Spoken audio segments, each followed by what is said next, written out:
colocar. Pronto.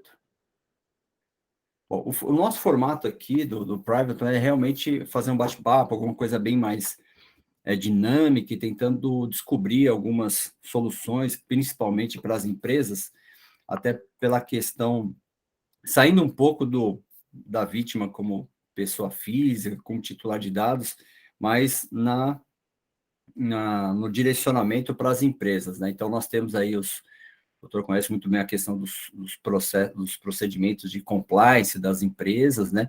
O quanto todo essa falta de estruturação, ela acarreta diversos crimes contra a própria empresa e contra os titulares decorrentes de um compliance não implementado de uma forma correta, né? Logicamente, acho que é interessante a gente comentar sobre os principais crimes, né, que são ocasionados, mas geralmente eles são decorrentes de algumas fragilidades de desvio de dados por parte dos funcionários, aquele programa de prevenção de fraude com relação à empresa. Então, por isso que eu fiz esse convite, né, porque eu sei que o doutor tem muita experiência, né, principalmente não só na questão dos casos de pessoas físicas, não do suporte aos clientes diretamente, mas também pelo histórico, né, do escritório de vocês, que realmente dá uma assistência muito forte para as empresas, né? Então, é mais assim, a gente receber aí um pouquinho da sua experiência, um pouquinho do debate, que com certeza é muito rico, né? Para mim também vai ser uma aula, acho que para a gente discutir todo esse ponto, e é mais tentar fazer essa relação do compliance com essas questões da própria LGPD e diante de todos os cybercrimes, né? Porque geralmente a maioria surge de uma fragilidade das empresas que perdem seus dados, porque é impossível, né? Você recebe um boleto falso de uma empresa que não existe, de onde que vieram esses dados? Como que o bandido conseguiu os dados, os seus dados? Foi de alguma entidade financeira, pública ou privada, né? Então, e tem outras origens, mas é só, a princípio, nesse condão aí, se o doutor quiser fazer alguma uma explanação inicial, até se apresentar para o pessoal, para que fique registrado. Com certeza, muita gente já te conhece, né? Mas é muito bom falar também para todos os nossos participantes aqui, tá bom? Seja bem-vindo, muito obrigado pelo convite, doutor. Bom dia a todos, muito obrigado, doutor Ricardo, pelo convite, meu presidente. Participo com muita honra da ANAD como membro convidado, essa associação tão importante que congrega os especialistas aí em direito digital, aqueles que se interessam pelo tema que amamos tanto, né? Tema que, a meu ver, é a razão da minha atividade profissional e muitas vezes até da minha vida, porque sem trabalhar a gente para.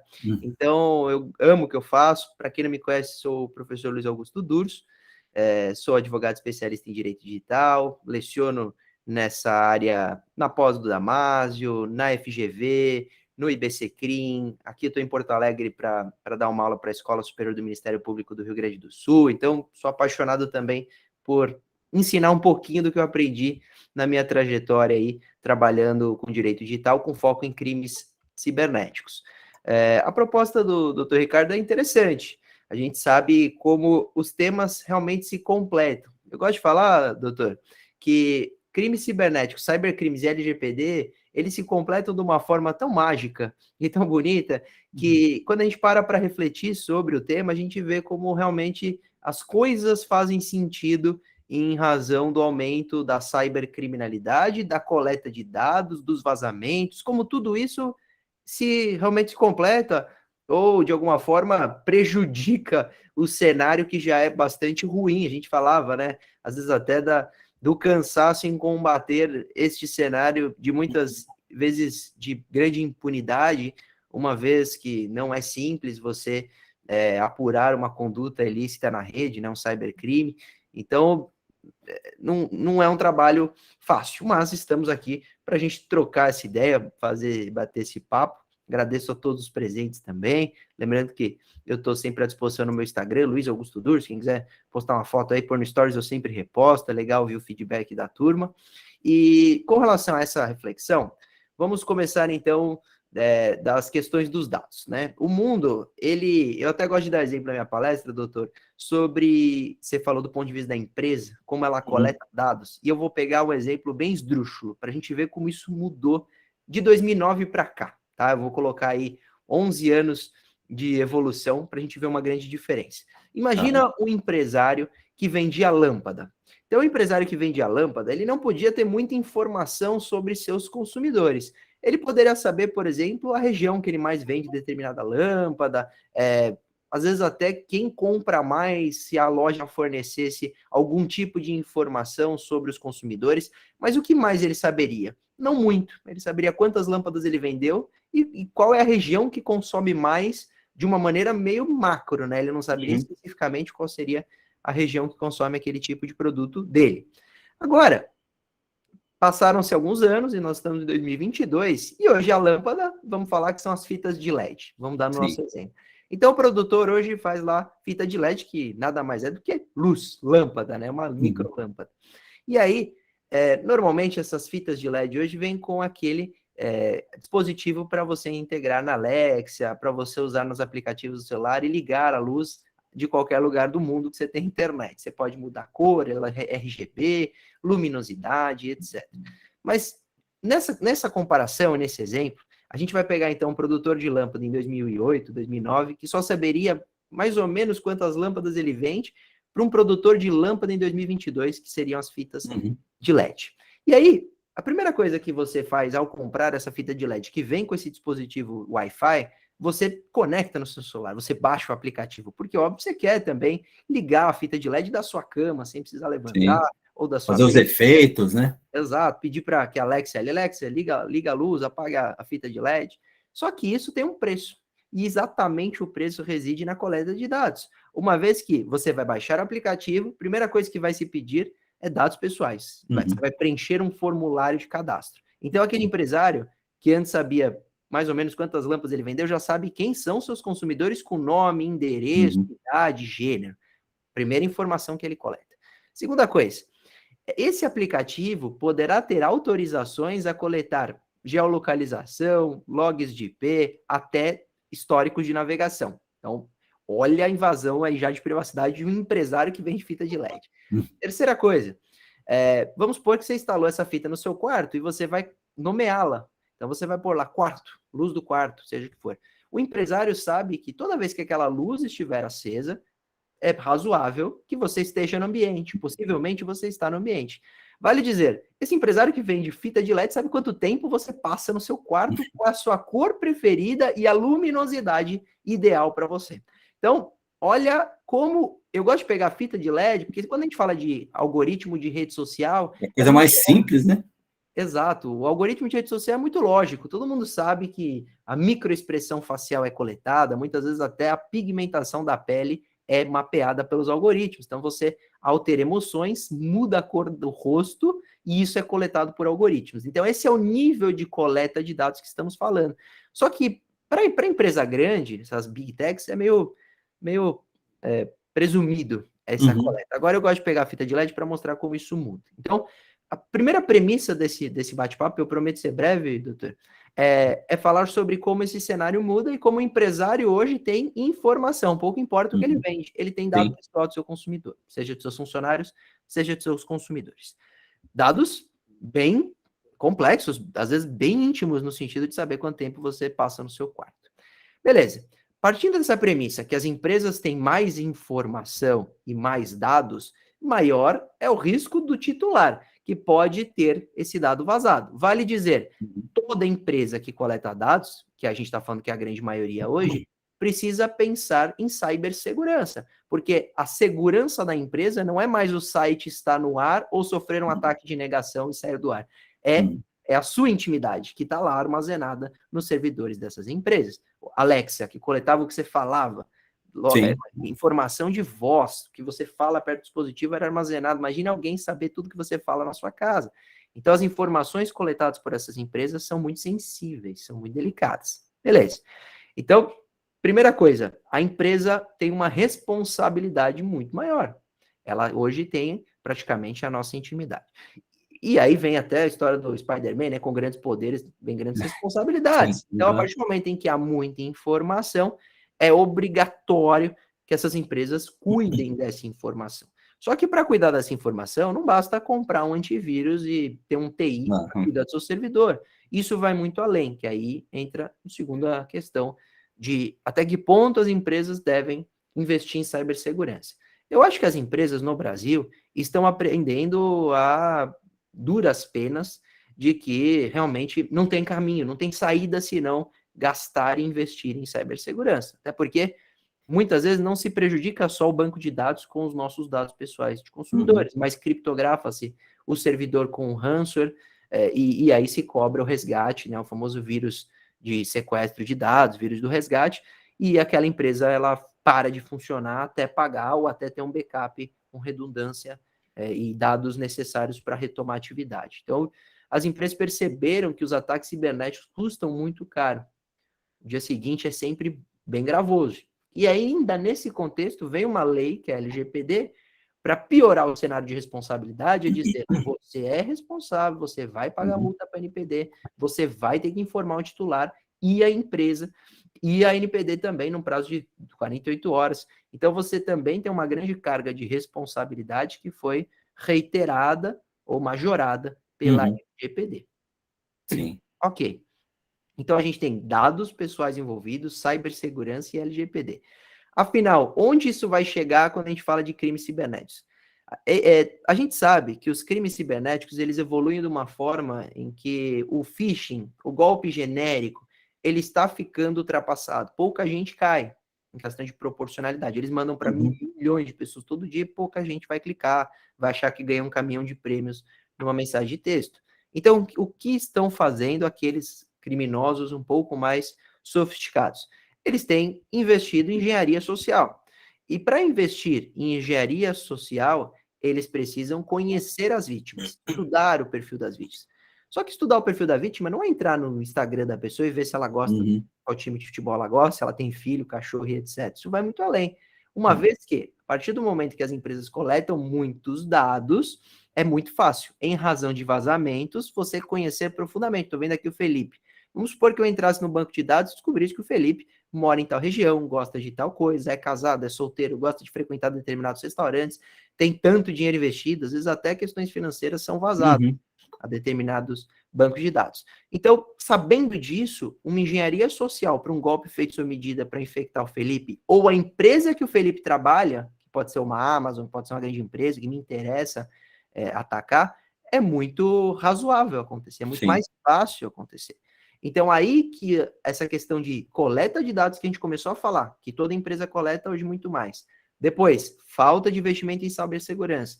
Depois, LGPD resume também na questão de cybercrimes, uma vez que esses dados estão fomentando este mercado de engenharia social para golpes feitos sob medida. Não é à toa que a gente recebe um WhatsApp, a pessoa se passando pela nosso parente, nossa irmã, tal. Como ele sabe que tem que falar comigo, como ele sabe a foto que como ele sabe, às vezes, até a forma de se comunicar. Vazamento de dados, coleta de informação, etc. Então, para devolver a palavra, doutor, eu enxergo desta forma. Eu enxergo que o compliance ainda é gatinha, pelo menos do ponto de vista do compliance digital. As empresas devem evoluir, precisam evoluir, acompanhando a sua responsabilidade, uma vez que, ao coletar esses dados, elas têm uma remuneração indireta por isso, lógico que interessa para as empresas, até para marketing digital. Não é à toa que o Facebook vale 700 bilhões de dólares sem nunca ter cobrado R$1 de nenhum usuário. 700 bi de dólar. Então, esse é o cenário que eu vejo quando falamos da importância de governança, de compliance, de treinamento. E, olha, é possível melhorar esse cenário, às vezes, com pequenas iniciativas. Além do ponto de vista tecnológico, você investir em spyware, antivírus, e firewall e etc., você também tem o ponto de vista de investimento em pessoas. Então, você treinar a equipe. Às vezes, você vai numa empresa que a porcentagem de vítimas ali de phishing, você tem próximo a 85% no primeiro teste. Depois de um treinamento, dá para derrubar isso para 15%. Então, o treinamento realmente é muito eficiente, até porque a gente sabe que as pontas mais vulneráveis das empresas são os próprios funcionários que têm acesso e podem ali conceder aos cybercriminosos. Então, fazer essa abertura inicial, é assim que eu enxergo esse momento, e eu acho que os temas realmente são complementares e muito lindos, por isso que a gente tem que debater para achar uma solução para tudo isso. Desculpa. Não, perfeito. Eu acho que esse exemplo da lâmpada foi muito assertivo, né? Acho que foi muito legal essa abordagem, até porque, como você falou, é uma situação muito simples, né? Então, se nós formos pensar em empresas que têm uma complexidade maior nos seus produtos e até serviços, isso quadriplica em termos de informação, né? Então, assim, de uma simples lâmpada a gente consegue extrair, não só lâmpada, né, mas qualquer tipo de objeto que a gente pode inserir no contexto da internet das coisas, né? Então, eu acho que até no painel de ontem, nós falamos muito da questão da gestão, né, sobre as empresas de pessoas, processos de tecnologia, né, que é o novo tríade da gestão moderna, e tudo que nós fazemos em cima do compliance, ele envolve exatamente essa questão do treinamento, como o doutor falou, exatamente essas abordagens, e são pequenas ações, né, que as empresas precisam desenvolver dentro do seu contexto, porque por que aumentou tanto esses crimes também dessas quadrilhas? Porque agora as quadrilhas são virtuais, né? Então, assim, infelizmente, essas quadrilhas, elas invadem empresas, né? Até tivemos alguns casos aqui de empresas multinacionais que ficaram fora do ar o RP, né? Que é o sistema de gestão, por uma semana. Toda a estrutura demorou, parece que 2 meses e meio. Não vou citar empresas, nem quem são os, as pessoas que trabalham, até para não dar muito rastro, mas é uma situação muito complexa nesse caso, porque muitas empresas tiveram sua estrutura, e eu acompanhei isso de perto, assim, patinando, o pessoal não conseguia mandar um e-mail. Ricardo, eu não consigo e-mail porque o nosso e-mail manager está funcionando numa capacidade muito pequena, porque a verificação de vírus não está liberando tais acessos. E assim, imagina uma empresa trabalhando, multinacional aqui no Brasil, trabalhando durante 2 meses e meio nesse ritmo. Virou um inferno, uma pandemia. Perdendo 1 milhão por dia. Perdendo muito dinheiro por dia. E sem falar por quê? Poxa, essa empresa, esses dados, eles conseguiram pegar uma parte dos dados, outras eles fizeram aquele compactação, criptografaram e pediram resgate, e essas informações são exatamente as que vão para a Dark Web. E aí, logicamente, essa engenharia social, que o doutor comentou, é exatamente muito mais complexa, porque esse cruzamento parece uma coisa absurda a gente falar que os bandidos conhecem muito de. Eu falei ontem sobre jurimetria, sobre códigos, né? Por exemplo, códigos de análise preditiva. Então, assim, a gente sabe, tem os hackers, eu conheço, na minha equipe também tem uns 2 hackers, White Hat, né, que são hackers do bem.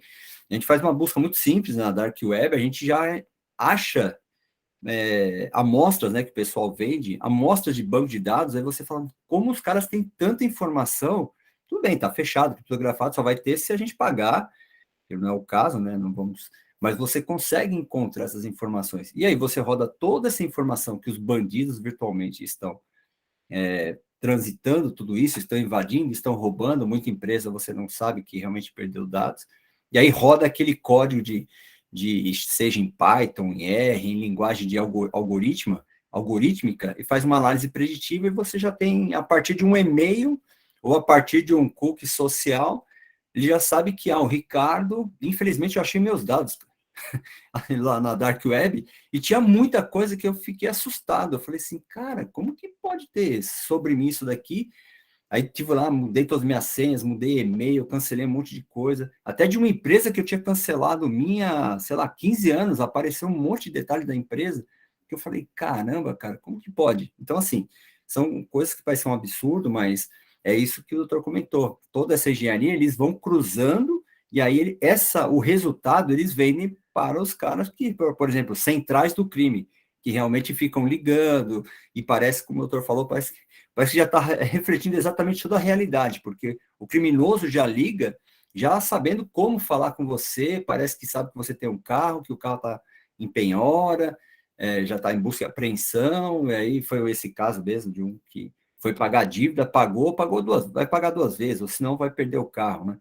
Então, assim, são situações do dia a dia muito complexas, que aí a gente volta naquela nossa velha discussão inicial, o compliance digital, o compliance das empresas, até na questão de compliance criminal, essa questão como que o doutor entende hoje, quais seriam as dicas para que a gente consiga ajudar as empresas, né, a abrirem o olho, porque hoje nós estamos vendendo conceito, né, aqui para todo o mercado, principalmente essas empresas, que invistam, que olhem pelos dados dos seus clientes, porque todo mundo fala que se preocupa, mas eu não vejo nenhuma ação efetiva no geral das empresas. As empresas fazem o que é o mínimo do mínimo, e muitas não fazem esperando, o dia que der um problema, a gente atua de uma forma mais incisiva, como foi no Código de Defesa do Consumidor, né? Então, assim, as dicas, ou a mensagem que o doutor e assim, eu não sei, doutor, mas eu gosto de ser muito polêmico, né? Eu chego e falo para as empresas, cara, não importa se você é ou não é meu cliente, eu acho que você tem que fazer isso, e se você não fizer, você está errado.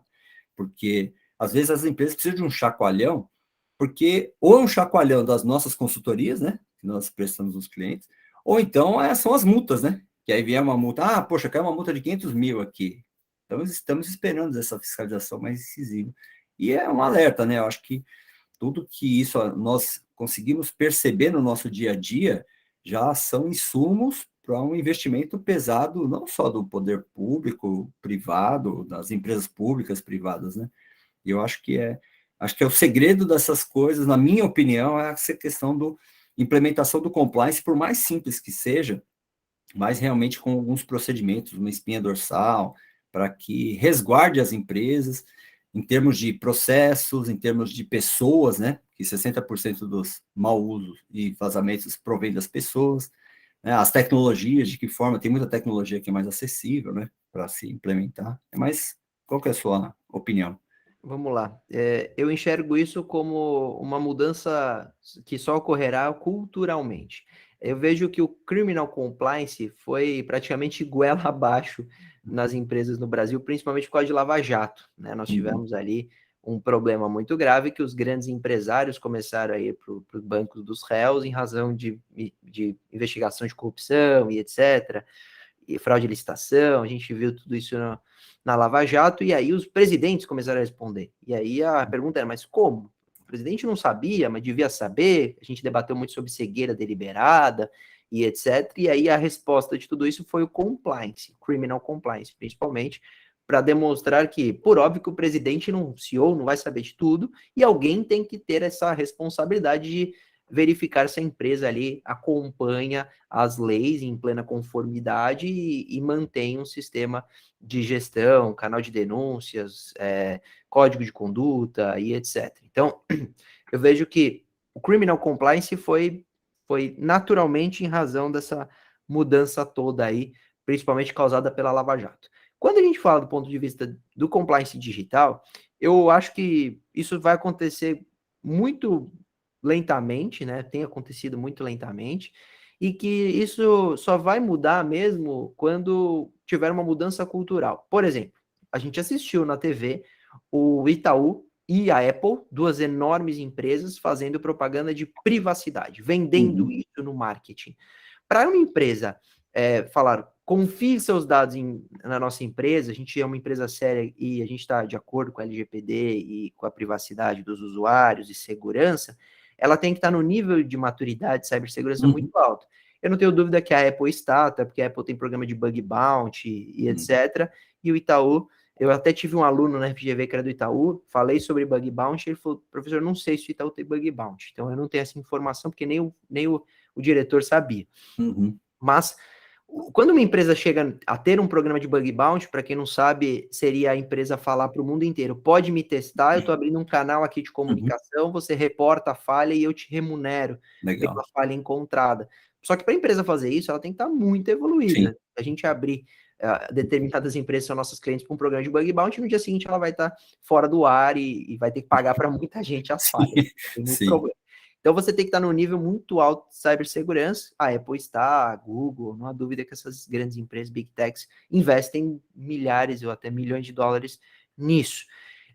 No Brasil, ainda não se entende direito isso. Então, vai ser uma questão cultural no sentido de, primeiro, do ponto de vista de marketing. Então, quando interessar para as empresas fazerem marketing em cima disso, vai ter mais investimento. Porque eles falam, poxa, isso me traz mais consumidores? Sim. Isso me traz mais renda? Sim. Então vale a pena investir. Essa é a cabeça do empresário, muito muito franco. Ele quer saber o lucro, ou o acionista, né? E ele quer saber o lucro. Então ele procura o quê? Invistam em alguma coisa que vai ter resultado, e não invistam em alguma coisa que só vai fazer a empresa funcionar melhor. Precisa trocar a mesa? Às vezes você não precisa trocar as mesas da empresa, mas se troca para ficar mais bonito, ou mais usual, ou o funcionário ter mais efetividade, aí vale a pena. Então, se o funcionário vai trabalhar melhor, vamos trocar a mesa. Agora, se é só imagem, às vezes não se troca a mesa. Assim é com as questões de cibersegurança. Vale a pena trocar o antivírus ou investir? Depende. Qual é o benefício disso? Essa é a pergunta sempre do empresário. Então, se a resposta for, você pode, além de ter mais segurança, usar isso para o marketing, como fez Itaú e Apple, vai ter uma mudança interessante já para melhorar esse cenário. Com relação à mudança cultural, ou ela vai vir com as multas, que são gravosas, e aí depende muito, a gente depende muito da atuação da NPD, que ainda deixa quem, né? Eu não vejo a NPD como eu esperava atuar, como achava que seria a atuação, achei que seria muito mais diligente, muito mais severa, e aí você vê que, na verdade, ela vai flexibilizando, vai dando prazo, vai vendo... Mais educativa, né? Se tornou um órgão muito mais distante do consumidor, não me parece um órgão tão dirigente ou atuante como o PROCON, me parece muito mais um órgão de autorregulamentação. Eu odeio esse tipo de órgão de autorregulamentação, porque defende sempre os interesses da própria classe, das próprias empresas.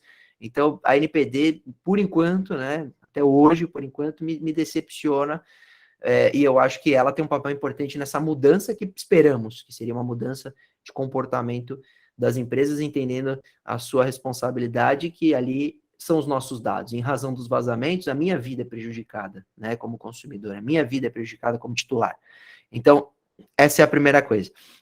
Ou segunda. E com relação à terceira, seria de fato as empresas entenderem que precisa mudar, né, que isso pode gerar custo, não só de multa, mas custo operacional, que é o exemplo que você deu. Nós tivemos 3 e-commerces que são do mesmo grupo, há um mês e meio, que ficaram algumas semanas também fora do ar, e por falta de venda, né, eles não estavam conseguindo entregar, a logística parou, eles estavam perdendo 1 milhão, próximo a 1 milhão por dia, custou muito caro. Se eles tivessem investido 1 milhão em cibersegurança, eles teriam um bom sistema de cibersegurança, ou em treinamento.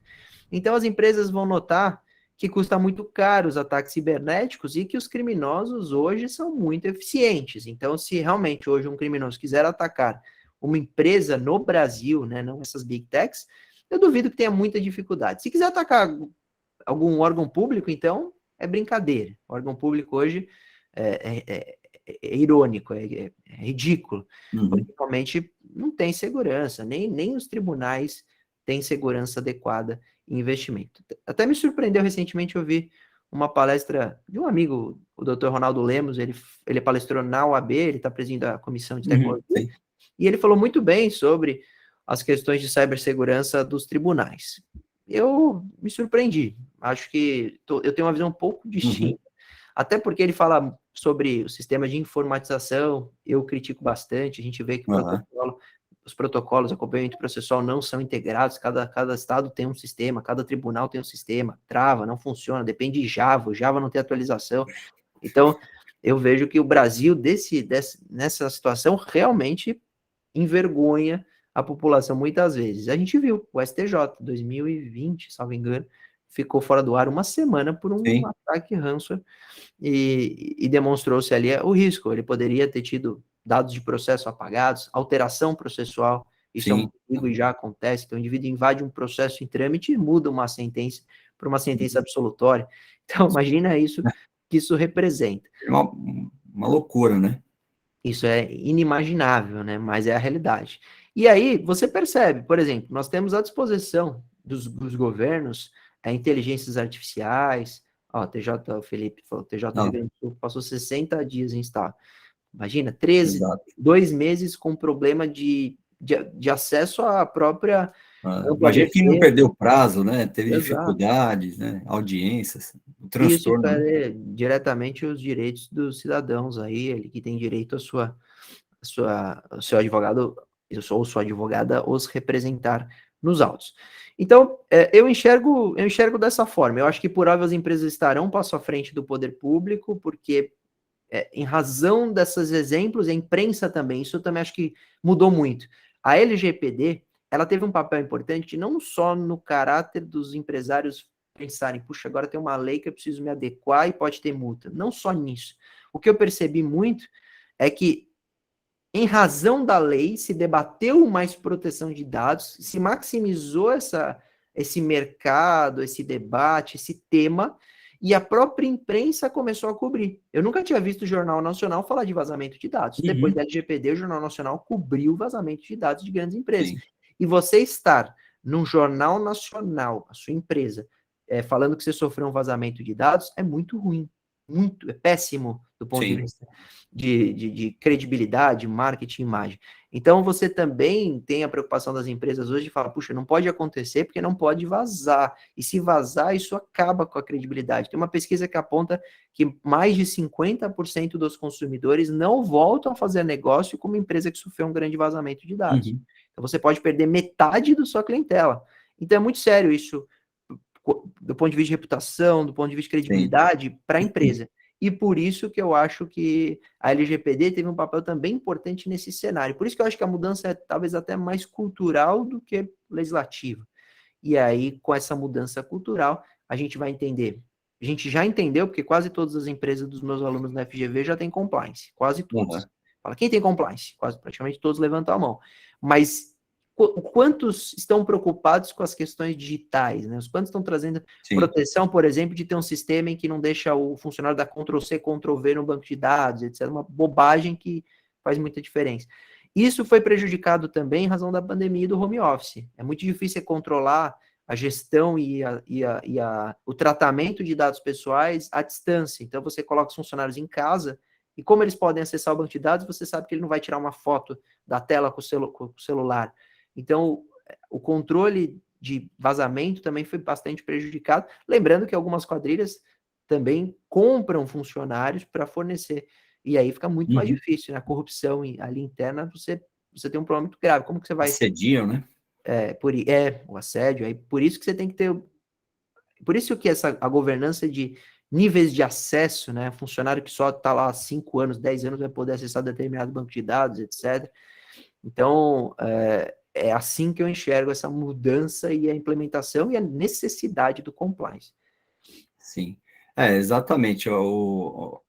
É que, na verdade, nós, com a questão da pandemia, né, a transformação digital, ela veio de uma maneira que, se não fosse isso, talvez ela teria vindo de uma maneira mais sutil, né, porque, vamos falar abertamente, né, eventos como esse nem existiam, né, muita gente nem gostava de eventos online ou reuniões. Eu insistia com os meus clientes para nós ganharmos mais agilidade em algumas questões, por favor, poxa, vou ter que me deslocar para o Rio de Janeiro, Brasília, e eu nunca gostei muito de ficar viajando toda hora, até porque tinha muita coisa para fazer operacionalmente. Pô, vamos fazer uma reunião online, né? Não, mas eu gosto, não tem problema, a nossa empresa paga a sua passagem, a sua equipe vem, a gente faz para reunir todo o nosso conselho, a nossa diretoria. E aí, hoje, na verdade, somos nós que brigamos para ir no cliente. Então, na verdade, porque a gente já cansou essa virtualização, né? Dessa questão de todo mundo, não, agora tudo virtual. E sabe qual foi o problema do online, doutor? É que alguns temas que poderiam ser resolvidos num e-mail se tornaram reuniões virtuais. Eu acho que todo mundo passou por isso. Tem que falar que estão comendo o nosso tempo, né? Na verdade, acho que as questões mais complexas acabaram não sendo mais tão objetivas, porque aí no online você precisa ter troca de informação um pouco maior. Por um outro lado também, toda essa ruptura, né, toda essa transformação digital, como o doutor falou, a questão dos funcionários trabalharem metade de forma híbrida, né, metade presencial, metade em home office, as empresas visualizaram isso como redução de custo também, só que, e uma quantidade de serviços de prevenção de fraudes estão sendo mais vendidos, inclusive, até estava conversando com um amigo que trabalha com a parte de automação de serviços, né, remotos, que chama WFM, né, que é Workforce Management, que é a gestão de força de trabalho, aumentou absurdamente. Então, para você gerenciar o que o funcionário faz na casa dele com o computador. Então, é tudo essa questão de segurança, Só que mesmo assim ainda não é porque nós temos a pessoa, né? Uma pessoa que é suscetível a diversos erros, né? Doutor, me permita uma historinha, 2 minutos. Claro. Uma vez eu estava ministrando uma aula para uma turma, e aí o aluno era homem, ele era casado com uma moça, e aí ele falou: eu trabalho no iFood e minha esposa não Rappi. E eu tenho um termo que eu assinei com a empresa de compliance que eu não posso trabalhar com o computador virado para ela. Eles sabem, as empresas sabem, porque os dois trabalhavam juntos, ou na iFood, na Rappi, um saiu e foi para o concorrente. E ele contou, né? Ele falou: minha esposa está no concorrente. Então tá bom. Eles fizeram um termo específico para ele. Ele tem que trabalhar com a tela do computador virada para uma parede, não passar atrás e ter acesso à informação. Pode parecer um exagero? Pode, mas é isso que a gente está falando, do cuidado da informação. Ela, de fato, não tem autorização da empresa a tratar aqueles dados, a verificar, analisar, olhar, seja o que for.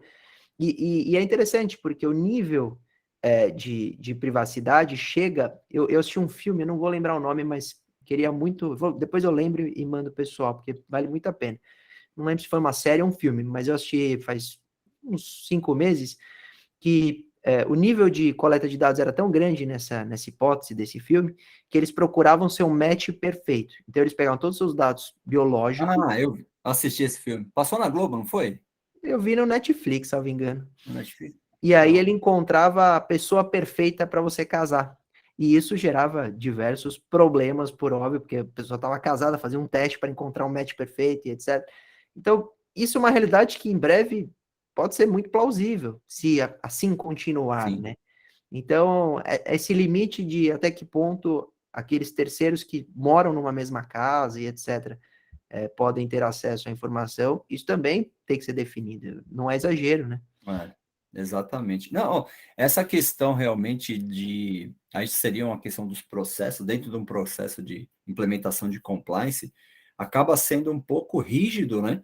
Mas é em virtude de uma necessidade que as empresas perderam um pouco o controle, né? Perderam um pouco a mão, porque é fácil você monitorar, muitas empresas, até conheci colegas aí, que trabalhavam com câmeras apontadas para o seu computador, assinavam termos de confidencialidade, concessões à privacidade, mas desde que você esteja dentro do ambiente especificamente monitorado, com um legítimo interesse, logicamente, de prevenção a fraudes, até porque é do segmento financeiro, e justifica pelo nível de ocorrências, né, de incidentes. Então, assim, como que você vai controlar? Você não pode colocar uma câmera na casa da pessoa e ficar filmando. Então, assim, são coisas que agora, com a pandemia, já está muito mais com essa diminuição, né, de casos da pandemia, ausência de máscara, em alguns casos, já fica mais fácil, né, retomar esse novo... Mas a gente está falando disso de uma semana para cá, né, 2 semanas. Então, assim, vamos falar que nós ficamos 2 anos e meio, nessa loucura de pandemia, toda essa transformação, e isso, no meu ponto de vista, né, eu devolvo também a palavra nesse sentido que toda essa situação acabou construindo novos meliantes, né? Novos crimes, né? Até o perfil mesmo dos bandidos, em alguns casos você vê o discurso deles é diferente. Então, assim, eu mesmo já conversei com alguns, fui na delegacia, aí no meio do interrogatório, você vê aquele menino já falando termos, né, técnicos. Poxa, mas como você mandou esse áudio? Não, eu mandei, aí foi lá, e aí o mano pegou, e a imagem e tal, o que a gente pegou? Tinha que ter reconhecimento facial. Eles abriram uma conta durante um assalto para pegar o dinheiro da vítima. A vítima montou em poucas, 1 ou 2 horas lá, abriu uma conta no banco virtual, colocou o rosto, tudo, eles transferiram o dinheiro para lá, de lá dispararam para outro, para você ver o nível intelectual, assim, lógico, não é nenhuma inteligência tão mais apurada, mas é uma inteligência digital, né? Então, assim, eles conseguem lidar com esse tipo de situação num momento de estresse, né? Ali você está num ambiente de 2, 3 horas durante um assalto, onde você vai abrir uma conta digital, vai transferir lá 100 mil, 150 mil via Pix, que eu acho que isso é um absurdo. Essa semana até comentei aqui, tivemos um assalto aqui, transferiu 70 mil em poucas horas. Poxa, Se tivesse um TED, né, isso nunca iria acontecer. Agora, o Pix, dinheiro vai, não tem limite, é uma coisa absurda. Então, assim, esse nível de inteligência dos bandidos vem cada vez sendo mais apurado, muito diferente das pessoas que são as vítimas, porque às vezes são pessoas de idade, tem uma outra geração, e que às vezes eles mesmos não sabem nem o que eles estão fazendo para transformar o dinheiro. Falam, não sei, pediram para fazer isso, eu não sei nem o que é isso. Então, assim, são coisas que a nossa sociedade, aí quando a gente fala de cybercrime, o consumidor é o ponto muito mais frágil desse elo, e aí eu acho que o compliance, que é realmente, tem que ser muito, acho que se ele já tinha uma demanda, uma necessidade de aprimoramento, implementação, acho que hoje tem que ser 2 vezes mais apurado e mais incisivo, e prevendo essas infrações, esses crimes, porque você pega o bandido mais inteligente, você pega a vítima que não tem tanta habilidade, porque, infelizmente, e eu vou ser até mais amplo, eu já vi gente que é até muito inteligente e cai nos crimes e fala assim, cara, como que você caiu nesse negócio? Você é tão... mas não sei, cara, foi uma situação que eu estava corrido, aí eu achei que era, depois não era meu irmão, fui lá, transferi o dinheiro, já virou, mexeu, as pessoas me ligam, Ricardo, manda não sei quanto. Eu falo, cara, mas a pessoa nunca fala comigo quase. Já aconteceu até do meu irmão, que hackearam o WhatsApp dele e foi pedir dinheiro. Eu falei, pô, mas meu irmão me liga, né? Vai pedir dinheiro. Aí eu pego o ligo para a pessoa, não consigo falar, opa, mais um crime. Então, assim, as coisas são exatamente que a sociedade tem que se adaptar, as empresas têm a obrigação de conhecer esses movimentos da sociedade, tanto civil como criminosa. E aí eu acho que é mais essa questão, né? Que aí eu devolvo para comentar sobre isso, porque eu acho que nós vivenciamos hoje um momento extremamente caótico, né? Até os advogados estão apavorados, porque estão tendo que aprender sobre todas essas questões tecnológicas de uma maneira para ontem, né? Ó, a série que eu falei é The One na Netflix. The One. É muito legal. Legal. E tem trata sobre coleta de dados, etc. Vou mandar aqui no chat para o pessoal. The One. Bom, sobre a sua fala, eu chancelo, também me preocupo muito. O que eu vejo é o seguinte: a gente vive a tecnologia de primeiro mundo num país extremamente violento. Então, por exemplo, o Pix num país super seguro seria excelente. Morar nos Estados Unidos e ter Pix seria show. Você morar na Suíça com Pix seria maravilhoso. O problema é que a gente não pode ter tecnologias tão facilitadoras ou desburocráticas em um país violento. Essa é a primeira premissa. Então a gente vê, até o iPhone, às vezes eu me sinto vulnerável. Então eu não, por exemplo, não consigo fazer um bloqueio depois da tela de bloqueio para o e-mail ou para as fotos. Eu não consigo pôr uma senha no aplicativo específico. Isso me incomoda, porque eu penso, poxa, se eu for roubado enquanto eu estou no Waze ou falando no telefone, eu vou ter um problema. Até porque os criminosos estão pedindo a senha. Agora te roubam e pedem a senha na hora do roubo. Então esse é um problema. Então, o que eu vejo é isso, Pix, Internet Banking e etc., facilitam muito a vida dos usuários, mas não levam em consideração a insegurança pública que a gente vive, que é absurda. Eu tenho realmente medo de sair na rua com meu celular, sabendo que o criminoso pode entrar no meu Internet Banking e limpar minha conta. E assim eu tive que procurar outro aparelho, instalar num aparelho backup, achar soluções. Deixar o aparelho financeiro, eu chamo de aparelho financeiro dentro do cofre. Quando eu vou fazer transação, abre o cofre, pega o aparelho. Eu não preciso pôr no cofre porque eu não tenho tanto dinheiro assim, mas ter um aparelho...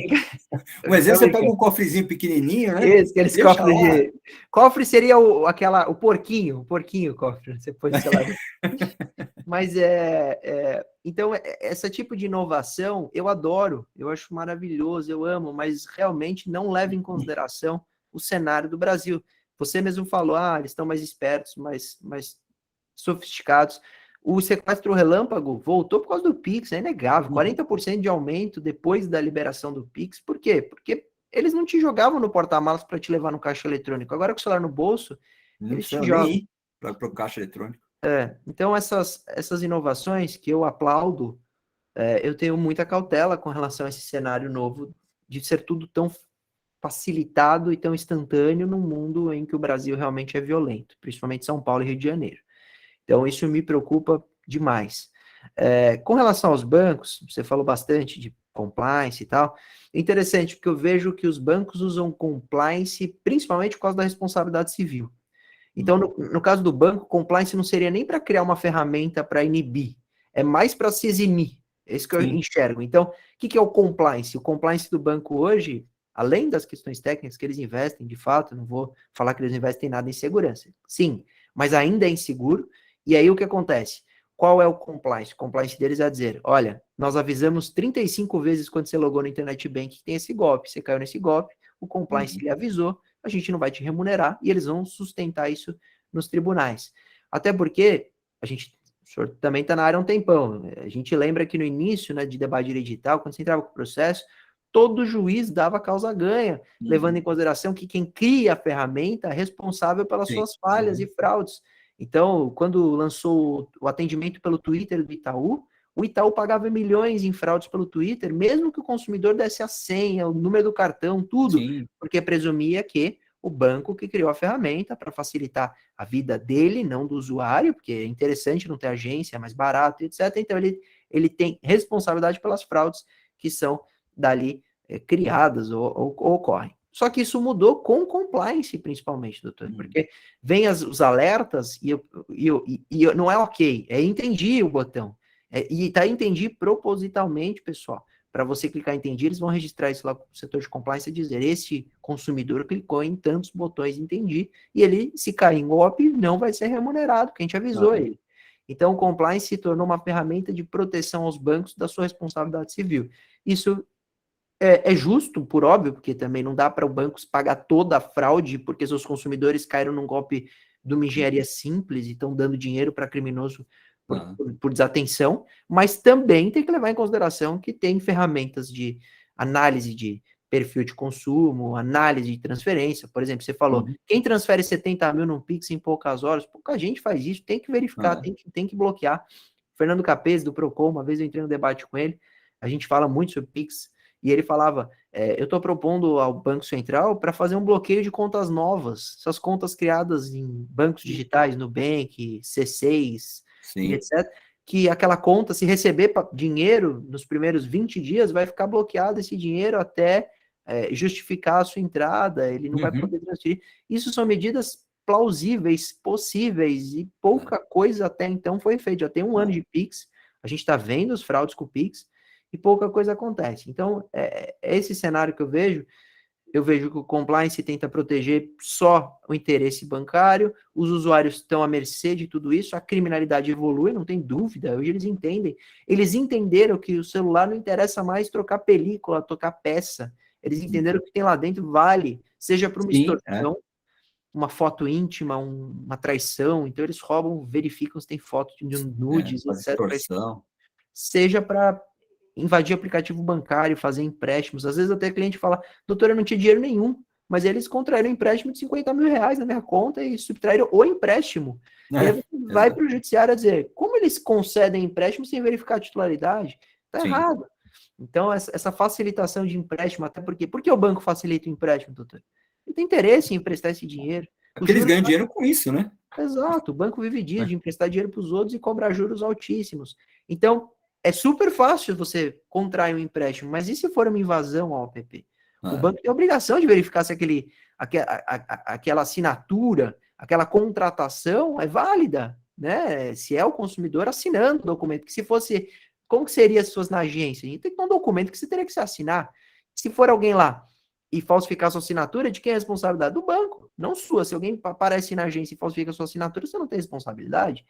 Então, essas analogias do físico para o digital precisam ser enfrentadas nos tribunais para a gente achar o equilíbrio. Não absoluta responsabilidade dos bancos, porque tem muito usuário que cai, porque o juiz sai fazendo Pix para quem quer, sem verificar nenhuma informação, o banco não tem culpa, eu concordo, só que também tem fraudes enormes em que o banco não teve o mínimo de atenção. Doutor, eu tive cliente que teve subtraído 150 mil reais em Pix. Como que o banco não bloqueia? O cara nunca fez um Pix acima de 2 mil. Do nada, de repente... 20, até limpar a conta, tudo o cara tinha guardado a vida inteira, eles subtraíram. E agora? Quem é responsável por isso? E outra coisa, aí esse dinheiro cai numa conta do banco digital, E o banco digital não faz conferência nenhuma. Se o dinheiro cai, ele imediatamente transfere para outra conta e tudo bem, os PIX vão acontecendo e ninguém verifica nada. Então, isso nunca aconteceu com o TED, com o DOC, né? era mais difícil. Era mais difícil. Primeira característica que eu sempre distingui, porque isso foi um debate muito grande quando eu falava do PIX, alguém me interpelava a dizer, professor, tem DOC e TED. O sequestro relâmpago podia acontecer. Aí eu sempre perguntei, falei, a grande diferença é que DOC e TED funciona em horário comercial bancário. Isso já muda tudo.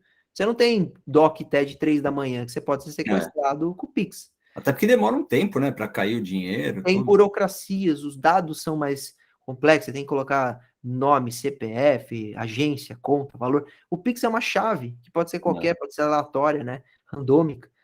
Então, é muito, muito diferente. A Andresa mandou, professor, sendo o banco responsável nestes casos, qual seria a vantagem em contratar um seguro para essa realidade? Apenas lucro para o banco? É assim, Andressa, eu sempre recomendo a contratação de seguro. Ele é baratinho. Por exemplo, eu tenho seguro de clonagem do meu cartão, custa R$5 por mês. Pensa, eu gasto R$50 por ano para saber que se clonarem meu cartão, que eu faço um monte de compra online, mas eu faço despreocupado. Porque se clonarem, tá lá o seguro para isso. Então, o seguro normalmente tem um preço muito baixo e vale a pena. Por que, Andressa? Porque se alguém tiver uma conta de um banco invadido e não tiver seguro, ele vai ter que debater, primeiro, extrajudicialmente, e dificilmente o banco ressarce, ele vai ter que notificar e etc., e depois ele vai ter que judicializar a questão. Se você paga um seguro de R$10, quantos meses você teria que pagar para, por exemplo, contratar um advogado? A doutora é colega, faria em causa própria, mas quanto custa a sua hora? Então, às vezes, o seguro vale a pena contratar. Sim.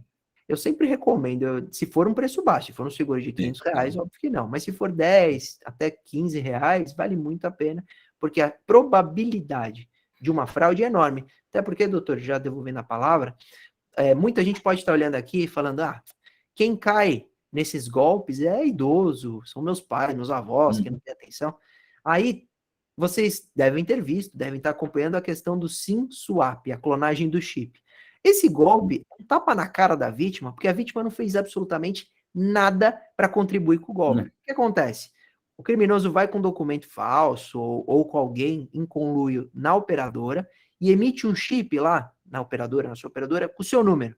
Então ele vai embora da operadora com o seu número num chip. Ele pega esse chip, coloca no celular dele e começa a resgatar a senha por SMS, de e-mail, rede social, até banco, às vezes até de backup de iCloud eles conseguem fazer o restore do aparelho inteiro. Então, olha o prejuízo. E o que o usuário fez? Nada, elegeu mal a sua operadora. Eu até falo, escolheu mal a operadora, porque ele não faz nada para causar esse golpe. O indivíduo vai lá e consegue emitir esse chip com o número da vítima. Então, a questão do SIM swap é brutal. Eu tive cliente, doutor, que teve, em razão do SIM swap, invasão a plataformas, exchanges de criptomoedas e subtraíram Binance, mercado Bitcoin e tiraram todo o dinheiro. E para recuperar criptomoeda, esquece, acabou, perdeu o dinheiro. E aí você vai ter que processar Binance, mercado Bitcoin, a dizer que seria absurdo. Geralmente é quase impossível, né? Exatamente. Eu estou brigando com a Binance aí num grande caso, em razão do SIM swap, que o cliente teve a conta invadida, só que subtraíram muito dinheiro em pouquíssimos minutos e a plataforma nada faz. E a gente fala que é uma instituição bancária, que deveria ter setor de fraude igual, que tem que analisar o crédito igual. Mas tudo isso vai ficar literalmente na mão de um juiz que vai decidir se isso é plausível, que a gente está alegando ou não. Então, você percebe que nem sempre é culpa do consumidor e às vezes é culpa até da empresa. Por isso que eu falo, pessoal que é cliente TIM e Claro, e tem conta em pessoa física, né, só titularidade EPF, tomem cuidado, porque o que está tendo de SIM swap é absurdo. Sim. Absurdo. E acaba com a vida da pessoa, porque invade tudo. Então, vale a pena dar uma olhada nisso também. Legal. E não é uma exclusividade de quem utiliza, por exemplo, um Pix, né? Porque eu já vi muitas pessoas, por essa insegurança eu não tenho o Pix. Só que quando sofreu um sequestro relâmpago, a pessoa acabou, o bandido habilitou a chave Pix, criou toda uma estrutura para começar. Falei, poxa, eu não tinha Pix, aí os caras habilitaram a chave, fizeram todo o procedimento e transferiram o dinheiro. Poxa, então assim, qual que é a abordagem ideal, qual que é a forma ideal. Não existe, né? Na verdade, todo mundo está sujeito a É esses não ter sistemas, o né? app bancário. Ou, sabe o que eu recomendo? Eu fui muito à imprensa na época que explodiu essa história de sequestro relâmpago, doutor. E eu sempre falei para ter duas contas. Em vez de ter dois aparelhos, ter duas contas. E aí você tem uma conta que seria a carteira do ladrão, literalmente. Você vai deixar no seu celular com Pix com R$ 500, vai usar no dia a dia para emergência. E se você for roubado, é de lá que o ladrão vai roubar. E uma carteira que vai ser o seu investimento, o seu dinheiro guardado, numa conta que se só movimenta pelo notebook ou pelo computador. É assim que eu recomendei muito durante o início aí do Pix. Porque aí você tem duas contas, uma conta que é vulnerável, digamos assim, que vai para a rua com você, e a outra conta que tem seus investimentos. Porque Uma emergência, você vai lá e resgata, né? Pega o dinheiro. é melhor você ter a cautela de viver num mundo que você presume altamente vulnerável, de risco, do que você sofrer e literalmente alguém limpar a conta. Eu já tive cliente em empresa, porque pode parecer muito, muito distante quando a gente fala limpar uma conta. Fala, será que o cara consegue limpar o meu internet bank? Eu afirmo. Sim. Já tive empresa que perdeu R$ 800 mil numa invasão a uma conta online. Então, é possível limpar a conta. Os criminosos são tão engenhosos que, no caso dessa empresa, eles tinham bloqueio para ser feito só para a mesma empresa. Eles conseguiram abrir uma conta num desses bancos digitais em nome da empresa. Então, eles abriram uma conta em nome da mesma empresa que eles invadiram, e aí transferiram para esta conta, e depois eles subtraíram o valor. Só que essa conta já era de posse deles, que eles usaram documento falso.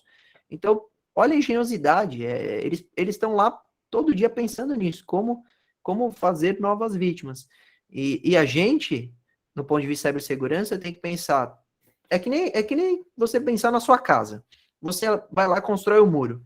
Aí você olha o muro e pensa, puxa, será que esse muro está autossuficiente? Ou melhor colocar uma cerca elétrica? Ou melhor colocar caco de vidro? E aí você vai pensando medidas para inibir eventual risco.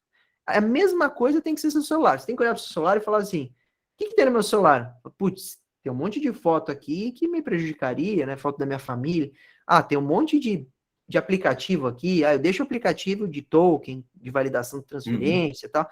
Então, o que eu posso fazer para inibir? O que eu posso fazer para melhorar? Inclusive eu, doutor, mandei lá na central de bug bounty da Apple, faz uns 2 anos, para que eles criassem uma verificação de facial, já que tem tão facilmente a verificação facial para desbloqueio, por que eles não fazem uma verificação facial a cada 5 minutos e se notasse que não fosse você utilizar o aparelho, fizesse um bloqueio automático da tela?